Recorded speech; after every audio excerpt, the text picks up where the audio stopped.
Hello, bachcho. Let's see the question. The question says that two friends were born in the year 2000.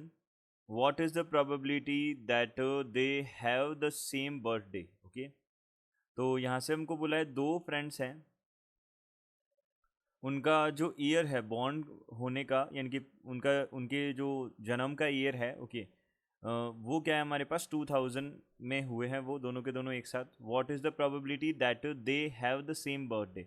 Okay, उनका same birthday होने की क्या probability होगी हमको बताना है. तो देखो यहाँ से हमारे पास सबसे पहले प्रोबेबिलिटी बताना है, तो की कॉन्सेप्ट हम बोल सकते हैं. की कॉन्सेप्ट होगा हमारे पास में, देखो प्रोबेबिलिटी है तो प्रोबेबिलिटी का हमको फॉर्मूला बताना होगा. तो प्रोबेबिलिटी इज इक्वल्स टू कितना होगा, number of favourable outcomes, number of favourable outcomes divided by, यहाँ से क्या बनेगा, नंबर ऑफ टोटल आउटकम्स बनेगा. ओके, तो number of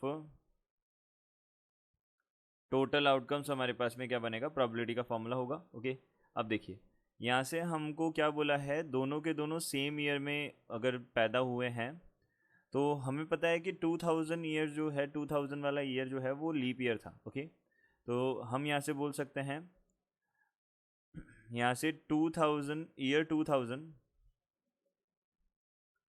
2000 is a leap year. Okay, a leap year. So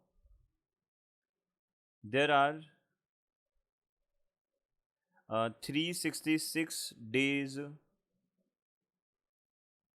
in the year. Okay, तो 366 days होंगे इस year में.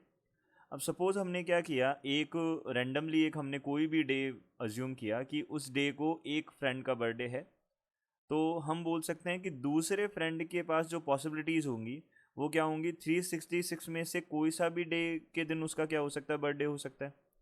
तो हमने यहाँ से बोला कि रैंडमली अगर कोई भी हम अज्यूम करें कि हाँ इस दिन हमारा क्या हो, एक एक फ्रेंड का बर्थडे हो, तो दूसरे फ्रेंड का बर्थडे जो है, ओके, वो उसकी जो पॉसिबिलिटीज़ है वो हमारे पास कितनी होगी, 366 होगी. तो हम बोल सकते हैं यहाँ पे नंबर ऑफ टोटल आउटकम्स जो बनेंगे, नंबर ऑफ टोटल आउटकम्स, ये हमारे पास बन जाएंगे 366. नाउ अब अगर ये हमारे पास 366 है तो हम बोल सकते हैं फेवरेबल आउटकम क्या होंगे, ये हमको बताना है. तो they have same birthday. Okay, अगर उनका सेम बर्थडे है, इसका मतलब जो हमने अज्यूम किया है कि इस डे पर्टिकुलर डे को फर्स्ट फ्रेंड जो है उसका बर्थडे है, उसी दिन क्या होना चाहिए, सेकंड फ्रेंड का. तो उसकी तो केवल एक पॉसिबिलिटी हो सकती है. और अगर हम देखें उसके ऑपोजिशन में हमारे पास में बहुत सारी पॉसिबिलिटीज होगी, यानी कि 365 डेज होंगे जब उसका बर्थडे हो सकता है कि उसके अगले दिन आ जाए या फिर और किसी दूसरे दिन आ जाए, लेकिन उस दिन ना आए. तो हमको तो क्या चाहिए, वो सेम डे आना चाहिए. तो एक ही पॉसिबिलिटी होगी, सपोज जिसको हमने अज्यूम किया है उसी दिन आना चाहिए 366 में से. तो हमने बोला नंबर ऑफ फेवरेबल आउटकम्स क्या हो जाएंगे, नंबर ऑफ फेवरेबल आउटकम्स हमारे पास क्या होंगे, ये होंगे हमारे पास 1. जिस दिन को हमने फर्स्ट का अज्यूम किया है उसी दिन को सेकंड को अज्यूम करना होगा. तो प्रोबेबिलिटी हमारे पास क्या हो जाएगी, प्रोबेबिलिटी इज इक्वल्स टू 1/366 आ जाएगी. ओके, ये हमारी प्रोबेबिलिटी होगी उनका बर्थडे सेम आने की. Okay, so this will be our correct answer. I hope you understood it well. Good luck, thank you.